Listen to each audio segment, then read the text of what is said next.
Channel पर आप सभी का स्वागत है। हम लोग नाच के गीत गाने जा रहे हैं। आप लोग लाइक कीजिए, सब्सक्राइब कीजिए। हम लोग का वीडियो अच्छी लगे तो शेयर कमेंट कीजिए, गलती को क्षमा कीजिए। सब्सक्राइब और लाइक करना ना भूलना। आप लोग सब्सक्राइब और लाइक नहीं करेंगे तो हम लोग कैसे आगे बढ़ेंगे, गलती को क्षमा कीजिए। केला के डंफल पर लाया गहन में, केला के डंफल पर लाया गहन में, केला के डंफल पर लाया गहन में। अब ना रहबै कोछन नैहर में, अब ना रहबै कोछन नैहर में। पहिला बोलावन ससुर मोर आईने, पहिला बोलावन ससुर मोर आईने। अरे ससुर के संगवा में ना जाइबे, अरे ससुर के संगवा में ना जाइबे। घुघुट काढ़त जियरा लोभा जाइया, घुघुट काढ़त जियरा लोभा जाइया।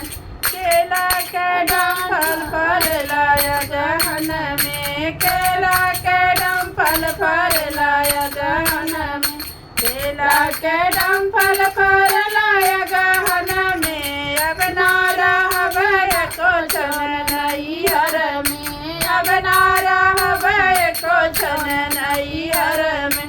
दूसरा बोलावन भसुर मोर आईने, दूसरा बोलावन भसुर मोर आईने।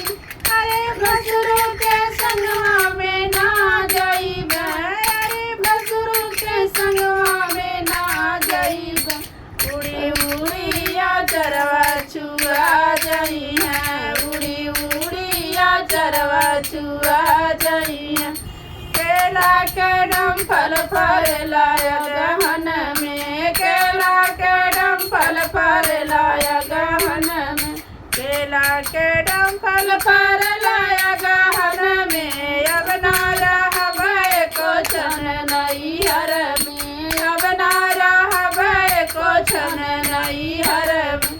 तीसरा बोलावन देवर मोर आईने, तीसरा बोलावन देवर मोर आईने। अरे देवरू के संगवा में ना जाइबे, अरे देवरू के संगवा में ना जाइबे। खले ऊँचे डगरिया लिया जाइया, खले ऊँचे डगरिया लिया जाइया। केला के डंफल पर लाया गहन में, केला के डंफल पर लाया गहन में, केला के डंफल पर लाया गहन में। अब ना रहबै कोछन नैहर में, अब ना रहबै कोछन नैहर में। चौथा बोलावन बालम मोर आईने, चौथा बोलावन बालम मोर आईने। अरे बलमू के संतवा में चल जाइबे, अरे बलमू के संतवा में चल जाइबे।